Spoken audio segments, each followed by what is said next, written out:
नमस्कार दोस्तों, मैं मुकेश राणा। आप जुड़े हैं सीधा बीट इंडिया न्यूज़ के माध्यम से सिविल लाइन थाना से। सिविल लाइन थाना करनाल में आज नेपाली समाज के लोग जो हैं एकत्रित होकर पहुंचे हैं। एक लड़की का जो मामला है वो सामने आया है। लड़की जो नेपाली समाज से थी, जो नेपाल से थी, और वो पिछले 3 साल से दयाल सिंह कॉलोनी के एक घर में जो है वो काम कर रही थी, वहीं पे रहती थी। पिछले 3 साल से एक बच्चा जो है उसका वो नेपाल में है। लगभग जो उम्र बताई जा रही है वो लगभग 27 साल जो है उस लड़की की उम्र बताई जा रही है, जो पिछले 3 साल से करनाल की दयाल सिंह कॉलोनी में जो है वो काम करती थी। उसी घर में रहना था और उसकी जो है वो संदिग्ध परिस्थितियों में जो है वो पाई जाती है। और इसी दौरान उसका जो है फैमिली द्वारा जो जिसके घर में रहती थी उसे इलाज के लिए एक निजी अस्पताल में ले जाया जाता है, जहां पर उसकी जो है मौत हो जाती है। और आप जुड़े हैं हमारे साथ, आइए जानने की कोशिश करते हैं कि पूरा मामला क्या है। तो 12 घंटे हो चुका है इसका, मतलब मृत्यु कितने साल से काम करती थी? 3 साल से करती है। क्या नाम था उनका? नाम तो लड़की ऐसे रिया बोलते हैं, तो ऐसे नाम तो टीका है। 5 तारीख को रात को 10:30 बजे उसको जैसे दरवाज़ा तोड़ा हुआ था, आधा दरवाज़ा खुली थी, वहाँ चले गए तो एक टी-शर्ट था शरीर में और कुछ भी नहीं था, नीचे लेटी हुई थी बेहोशी हालत में। फिर उनके आने के बाद 10:30 बजे के बाद ये मेरठ चौक में कोई हॉस्पिटल है, स्वस्तिक हॉस्पिटल है, वहाँ लेके गए हैं। तो वहाँ से कल कल्पना चावला में ये लेके आए हैं, तो कल्पना चावला वाले ने घोषित कर दी 24 घंटे पहले ही इसकी डेथ होगी। बाकी उसकी बहन हुई बयान दे रही है, अभी खास कार्रवाई चल रही है। अभी एफआईआर करने जा रहे हैं, कागज इकट्ठे कर रहे हैं। अभी हॉस्पिटल में भी गए हैं, वहाँ पे पुलिस प्रशासन गई है। उसने डॉक्टर ने 24 घंटा पहले जो जिस इंसान की डेथ होगी उसने क्या इलाज किया था, किस चीज़ का इलाज किया था 5 तारीख से लेकर आज 9 तारीख तक। तो इसलिए कम से कम हम ये चाहते हैं कि भाई उसकी निष्पक्ष जांच हो और दोषी को कार्रवाई हो। हमें शक है कि कहीं ना कहीं उसके साथ गलत हुआ है, उसको हत्या की गई, उसके शरीर में चोट के निशान है। तो इसलिए हम यहाँ आज नेपाली समाज इकट्ठा हुए थे। हमने आज से 4-5 साल पहले भी एक केस रोहतक में लड़ा था, ऐसे ही का एक केस था लड़की का, जहाँ वहाँ 3 बलात्कारी थे, उनको चाहिए फांसी की सजा कोर्ट ने सुनाई थी।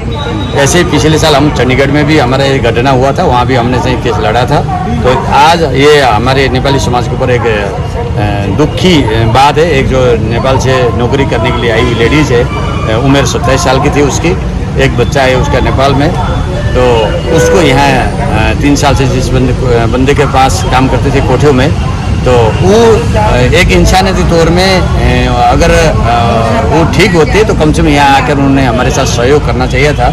वो बाकी यहाँ आने का भी एक जमन को नहीं कर रहे, और जो मालक है वो सामने भी नहीं आ रहे। जहीं कोठों में गए थे हमारे भाई लोग, तो वहाँ कहने लगे कि भाई वो नहीं है अभी। इसलिए हमें शक है, डाउट है कि भाई कम से कम उसके साथ गलत हुआ है। जिस हालत में वो थी, जिस हालत में उसके शरीर में कपड़े थे, जिस हालत में उसके शरीर में चोट है, और जिस हालत में जिन डॉक्टर ने, कल्पना चावला मेडिकल कॉलेज के डॉक्टर ने उसको 24 घंटा पहले मृत्यु घोषणा किया हुआ है। तो इसलिए इस केस में हो सकता है डॉक्टर भी जो इस हॉस्पिटल में इन्होंने इलाज के लिए लेके गए थे, वहाँ डॉक्टर का भी कोई भूमिका होगा।